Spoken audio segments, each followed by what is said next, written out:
Dad Quiet Revenge. The wrench was still warm in my hand when my phone buzzed on the workbench. I was in my garage tightening the bolts on an old lawnmower I was fixing for my neighbor, Mrs. Henderson. The familiar weight of the tool felt good in my calloused fingers. 35 years of factory work will do that to your hands.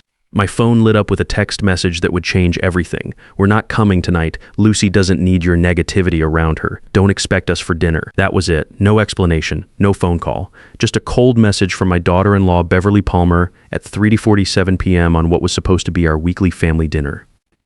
My name is Vincent Palmer. I'm 58 years old, and I've been dealing with this woman's disrespect for the last 3 years. But this message was different. This was war. Let me back up a bit. I lost my wife Sarah 3 years ago to cancer. Since then, I've been trying to keep our family together. My son Andrew, he's 32 now, works as an electrician here in Ohio. Good kid, always was, but when he married Beverly, things started going sideways fast. Beverly is 29, used to manage some retail store before she had my granddaughter Lucy. Now she stays home, spends half her day on Instagram trying to become some kind of influencer, whatever that means. What I know is this: I've been supporting their family financially for 3 years now, and apparently that buys me nothing but attitude. I set down the wrench and walked into my house. On my kitchen table was a manila folder I keep for family expenses. Every receipt, every check, every bank transfer, all documented. $6,000 for their wedding venue when her parents couldn't pay. $12,000 to help with their house down payment. Monthly help when they're short, usually $400. Car repairs, emergency dental work for Andrew, even Beverly's fancy gym membership. Total damage over 3 years, $20,000, and that's not counting birthday gifts, Christmas presents, and countless dinners I've paid for. You know what really gets me? It wasn't always like this. 3 months ago, I was at their place dropping off some tools Andrew needed. Beverly was on a video call with her sister. Speakerphone turned up loud. I heard every word. "Vincent's here again," she said. Like I was some kind of pest. I swear he just looks for excuses to show up. We need to set boundaries with controlling old people. I was standing right there in their kitchen. She knew I could hear. That's when I realized this wasn't about family dynamics or communication problems. This was about respect, and I wasn't getting any. The thing is, I've been making excuses for her behavior for years. She's young, I'd tell myself. She's adjusting to being a mother. But there comes a point when you realize people treat you exactly how you allow them to treat you. After that text message, I sat down at my computer and did something I should have done years ago. I started documenting everything. Not just the money, though, that was important, but every interaction, every disrespectful comment, every time she used my granddaughter as leverage to get what she wanted. First thing I did was call my friend Ted Brooks. Ted and I worked construction together before I moved to the factory. He's straight talking, no nonsense, and he's dealt with family drama himself. "Ted," I said when he picked up, "I need to ask you something. If someone borrowed $20,000 from you over 3 years and then told you to stay away from your own granddaughter, what would you do?" "Vincent, are you telling me that's what's happening?" "That's exactly what's happening." "Well, first thing I'd do is get a lawyer. Second thing is document everything." "You got receipts? Every single one? Good, because this sounds like more than family drama. This sounds like theft." Ted was right. So I called Jimmy Morrison, who handles legal work for small business owners in our area. Jimmy and I go way back. We served on the church board together for 5 years. "Jimmy, I need to ask you something about family loans. If I've been giving money to my son and daughter-in-law as gifts, can I convert those to loans retroactively?" "Vincent, that depends. Do you have documentation? And more importantly, was there ever an understanding that this money would be paid back?" I thought about it. I never asked for it back because I didn't want to burden them. But I never said they could treat me like dirt either. "Bring me your documentation. Let's see what we can do." That weekend, I spent 8 hours organizing every receipt, every bank transfer, every text message conversation about money. I created a spreadsheet with dates, amounts, and purposes. When I was done, the picture was clear. This wasn't a grandfather helping out family. This was a systematic exploitation of my generosity. The spreadsheet told the whole story. Wedding venue deposit in June 2021, $6,000. House down payment assistance in March 2022, $12,000. Monthly emergency help averaging $400 for groceries, utilities, car payments when Andrew was between jobs. Medical bills when Lucy got pneumonia. Beverly's gym membership because she claimed she needed it for her mental health. Emergency car repairs that somehow always happened right before I was planning a vacation. Monday morning, I met with Jimmy. He looked over my documentation and whistled low. "Vincent, this is impressive record keeping. And yes, we can absolutely structure this as loans that were never formalized. especially if they're still living in the house you helped them buy. What's the next step? We send them a formal notice that all previous financial assistance is now considered outstanding debt. We give them 30 days to arrange a payment plan or face legal collection proceedings. I felt something I hadn't felt in months: control. But here's the thing about taking control. You have to be ready for the consequences. That same day, I canceled the shared phone plan that included their numbers. I changed the password on the streaming services I was paying for. I called their car insurance company and removed myself as the additional policyholder that was keeping their rates low. Beverly called me that evening. First time she'd called me directly in probably 2 years. "Vincent, what's going on with the phone service and Netflix isn't working?" "Beverly, I'm simplifying my finances. I won't be covering those expenses anymore, but we can't afford our phone bill right now. Andrew's between jobs for 2 weeks." "That sounds like something you and Andrew need to figure out." The silence on the other end was beautiful. "Are you seriously going to punish Lucy because you're mad at me?" And there it was, using my granddaughter as a weapon. Again, "Beverly, I'm not punishing anyone. I'm just not funding my own disrespect anymore." She hung up on me. 2 days later, Andrew showed up at my house. My own son looked exhausted, like he hadn't slept in a week. "Dad, what's happening?" "Beverly says you're trying to destroy our family." I invited him into my workshop. We sat on a couple of old stools I keep out there, and I showed him the documentation Jimmy had helped me prepare. "Andrew, in 3 years, I've given you and Beverly $20,000. I've never asked for a penny back." Last week, Beverly told me I wasn't welcome at dinner and that Lucy didn't need my negativity. This morning, I formalized all that financial help as outstanding loans. Andrew's face went white. "Dad, we can't pay back $20,000. Son, I never expected you to pay it back when I thought we were family. But family doesn't exclude grandparents from dinner. Family doesn't talk about setting boundaries with controlling old people." "What do you mean?" I played him the recording I'd made on my phone during that video call 3 months earlier. It's legal in Ohio to record conversations you're part of, and I was standing right there when Beverly said it. Andrew listened to his wife's voice calling me controlling and complaining about my presence in their lives. When it finished, he put his head in his hands. "Dad, I had no idea she said those things, Andrew. I've been watching you choose her over basic respect for 3 years. I'm done being the family ATM while being treated like the family burden." That's when my son finally broke down. Real tears, not the manipulative kind. "Dad, I'm so sorry. I thought I was keeping peace by not defending you. I was wrong, son. I don't need you to choose between your wife and your father. But I do need you to understand that respect isn't negotiable. And if Beverly can't show me basic respect, then she can figure out how to pay her own bills." The legal letter arrived at their house the following Monday. I had Jimmy structure it professionally, no emotional language, just facts and payment terms. They had 30 days to respond with a payment plan or face formal collection proceedings. Beverly's response was swift and predictable. She posted on Facebook about toxic family members and financial abuse by controlling in-laws. She tagged several of her friends and even tagged Andrew's workplace. That was her biggest mistake. See, Andrew works for Patterson Electric. His boss, Dave Patterson, goes to our church. Dave saw the post and called Andrew into his office. "Andrew, is your wife posting about your family's private business on social media?" Andrew was mortified. In the electrical trade, your reputation matters. Having your wife air dirty laundry online reflects poorly on your professionalism. Dave told Andrew something that stuck. "Son, a man who doesn't command respect at home won't command respect anywhere else." That evening, Andrew came back to my house. This time, he brought Lucy with him. "Dad, Beverly, and I had a huge fight. She's staying at her sister's for a few days. She said I had to choose between supporting her or supporting you." Lucy ran to me immediately. "Grandpa Vincent, I missed you. My heart nearly broke." This little 4-year-old girl had been kept away from me for a week because her mother was throwing a tantrum. "Dad," Andrew said, "I need to know something. If I choose to support you and demand Beverly treat you with respect, will you work with us on the money situation?" I looked at my granddaughter coloring in my workshop and I made a decision. "Andrew, the money isn't about punishment. It's about establishing boundaries. If Beverly can apologize sincerely and commit to treating me like family instead of an ATM, we can work something out. And if she can't, then she'll learn what it costs to live without family support." 3 days later, Beverly came back. Not to my house, she was too proud for that. But she came back to Andrew with an ultimatum.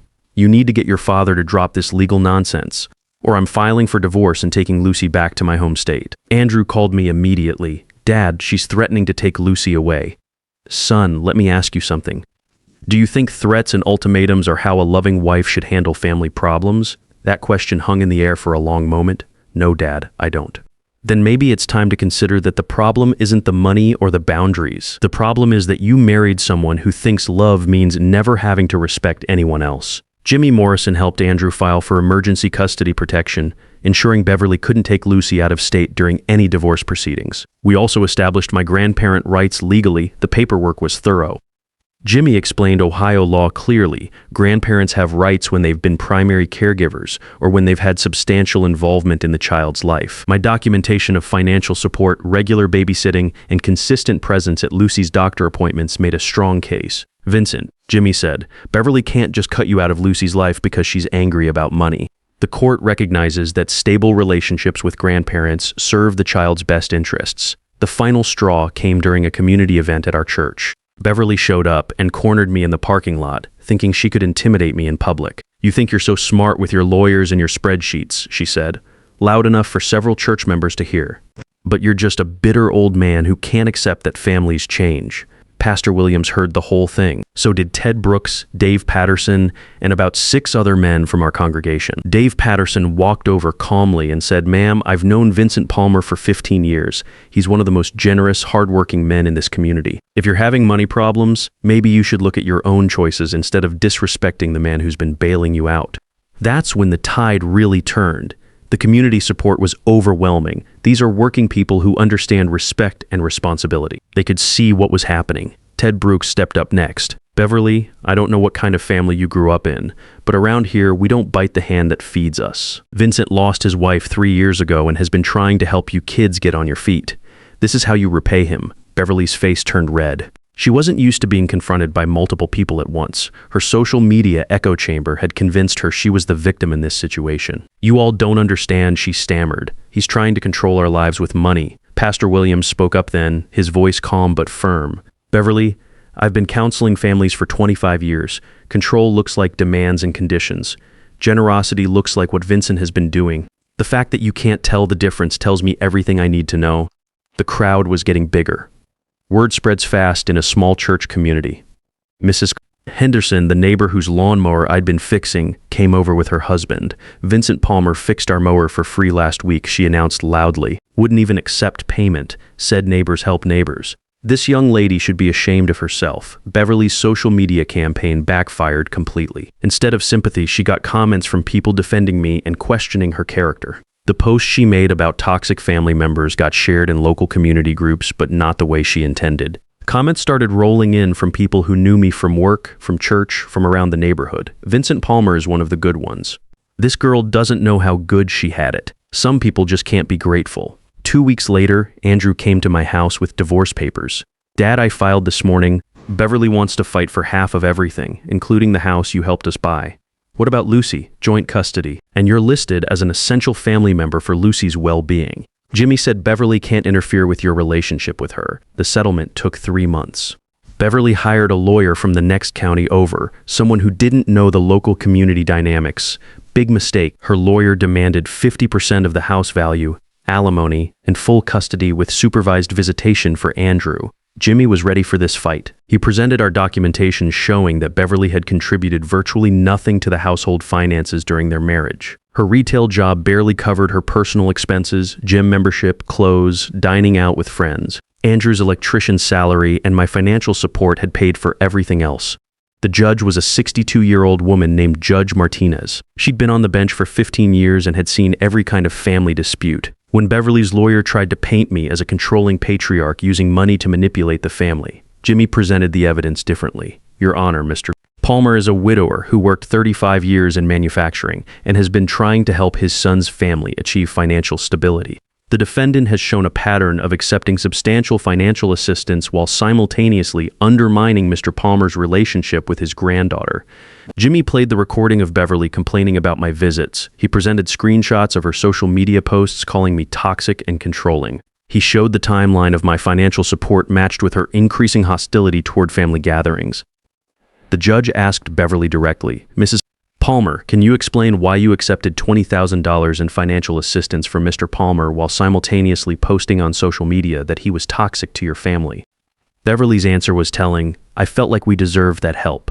He has money and we needed it, but you didn't feel grateful enough to include him in family dinners." Beverly's lawyer tried to object, but the damage was done. Her sense of entitlement was clear to everyone in the courtroom. The final settlement was brutal for Beverly. She got half of their savings, about $800. She got her car, which was repossessed 2 weeks later when she couldn't make the payments without Andrew's income supporting her. And she got weekend visitation with Lucy when she bothers to show up, the $20,000 debt. Jimmy structured it as a loan from me to Andrew personally, with Beverly having no claim since her name wasn't on any of the original financial agreements. Andrew would pay me back $200 a month, not because I needed the money, but because he needed to rebuild his own self-respect. More importantly, the court established formal grandparent rights for me. Beverly couldn't interfere with my relationship with Lucy. I was guaranteed every other weekend, 1 evening per week, and alternating holidays. The first weekend after the divorce was finalized, Andrew brought Lucy to my house for our scheduled time. She ran straight to my workshop where I was organizing tools on my pegboard. "Grandpa Vincent, can we build something today?" "What do you want to build, sweetheart?" "A birdhouse, like the one you showed me in the book." We spent the afternoon cutting wood, measuring twice and cutting once, just like I taught Andrew when he was her age. Lucy painted her birdhouse bright purple with yellow polka dots. When we hung it in my backyard, she was more proud than if she'd built a mansion. "Grandpa Vincent," she said as we watched for birds, "Mommy Beverly says, you're mean, but you're not mean to me, Lucy. Sometimes grown-ups have disagreements, but I will always love you and I will always be your grandpa. Will you teach me to use the big tools when I'm bigger?" "Absolutely. But first you have to learn to respect the little tools." She nodded seriously, understanding that lesson wasn't just about workshop equipment. Beverly moved back in with her parents 2 towns over. Her social media presence dwindled as her follower count dropped and her influencer dreams faded. Last I heard, she was working part-time at a boutique and complaining about how hard single motherhood was. Meanwhile, Andrew was flourishing. Without Beverly's constant criticism and financial pressure, he started taking on bigger electrical projects. Dave Patterson promoted him to lead electrician on commercial jobs. "Son, a man who handles his family business with integrity can be trusted with anything," Dave told him after the divorce was finalized. Andrew's confidence grew with every successful project. He started bidding on bigger commercial contracts and won several major jobs for the company. His income increased substantially, making those monthly $200 payments to me manageable rather than burdensome. Last Sunday, Andrew, Lucy, and I went fishing at Miller's Pond. It's a small lake about 20 minutes from my house where I used to take Andrew when he was Lucy's age. The morning was crisp with that perfect autumn light that makes everything look golden. Lucy caught her first base, a little 2-pounder that fought like it was 10 pounds. She was so excited she could barely contain herself, jumping up and down on the dock while Andrew helped her reel it in. "Grandpa Vincent, did you see my fish? I saw it, sweetheart. You did great." We took pictures with her holding the base before releasing it back into the water. Lucy insisted on kissing the fish goodbye, which made both Andrew and me laugh harder than we had in years. Andrew looked at me over Lucy's head and said quietly, "Dad, I'm sorry it took me so long to grow a backbone." "Son, some lessons take time, but you got there." That evening, after Andrew took Lucy home to their new apartment, a smaller place, but one they could afford on Andrew's income alone, I sat in my workshop with a beer and thought about what this whole experience taught me. For years, I thought being a good father and grandfather meant giving without question and accepting whatever treatment I got in return. I confused love with enablement, generosity with weakness. But here's what I learned. Love without boundaries isn't love. It's enabling. And respect that has to be bought isn't respect at all. Beverly taught me something valuable, though I doubt she intended to. She taught me that sometimes the people who claim to love you are the ones taking the biggest advantage. And sometimes standing up for yourself means losing people you thought you cared about. The truth is, I don't miss Beverly. I don't miss the stress of walking on eggshells around her moods. I don't miss funding someone who saw me as an obligation instead of a blessing. What I have now is better. A real relationship with my son based on mutual respect, unlimited access to my granddaughter, and the peace of mind that comes from knowing I don't have to earn my place in my own family. Ted came by last week to return the drill he'd borrowed for a home project. "Vincent, you look different. Lighter? I feel different, Ted. Turns out self-respect is pretty comfortable once you get used to it." "Think Beverly learned anything from all this?" I laughed. Ted, Beverly learned that actions have consequences. Whether she learned anything useful from that, well, that's not my problem anymore. Last month, Lucy started kindergarten, Andrew and I took her shopping for school supplies at the local Target. As we walked through the store, Lucy holding both our hands and chattering about which backpack to choose, I realized something important. This little girl is learning what healthy family relationships look like. She's seeing that love includes respect, that generosity has limits, and that adults should treat each other with basic dignity. She's watching her father stand up for what's right, even when it's difficult. She's learning that families support each other but don't enable destructive behavior. That's worth more than any money I ever spent. Beverly still posts on social media occasionally, usually complaints about single motherhood and vague references to toxic family situations. Her friends seem to be getting tired of the drama, though. The comments are fewer and less sympathetic each time.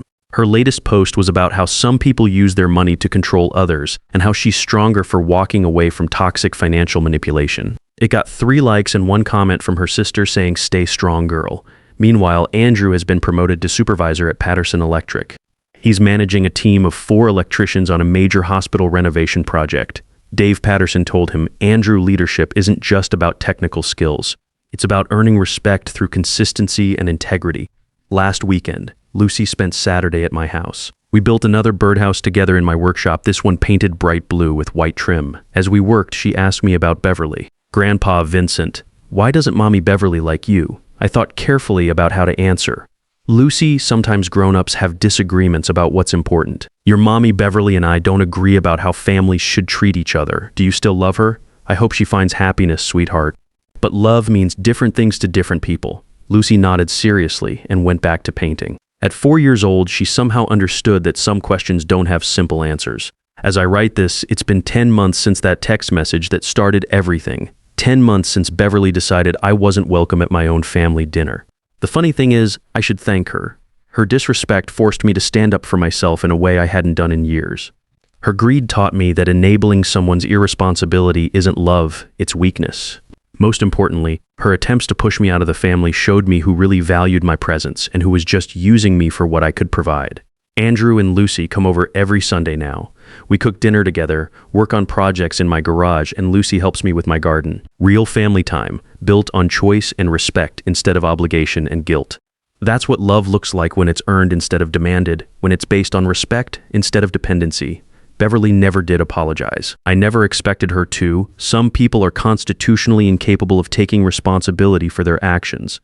But her ex-husband learned what backbone feels like. Her daughter will grow up understanding that respect is non-negotiable. And her former father-in-law discovered that sometimes the most loving thing you can do is refuse to be taken advantage of. Not a bad outcome for a 58-year-old man who just wanted to be treated like family instead of an ATM. Sometimes the best way to show someone you love them is to stop letting them treat you poorly. Sometimes the most generous thing you can do is teach someone the value of what they're taking for granted. Beverly Palmer learned those lessons the hard way. But she learned them. In the end, I learned that the most expensive gift you can give someone is the permission to disrespect you, and the most valuable thing you can take back is that permission. Love isn't measured by what you're willing to give, but by what you're willing to refuse to accept.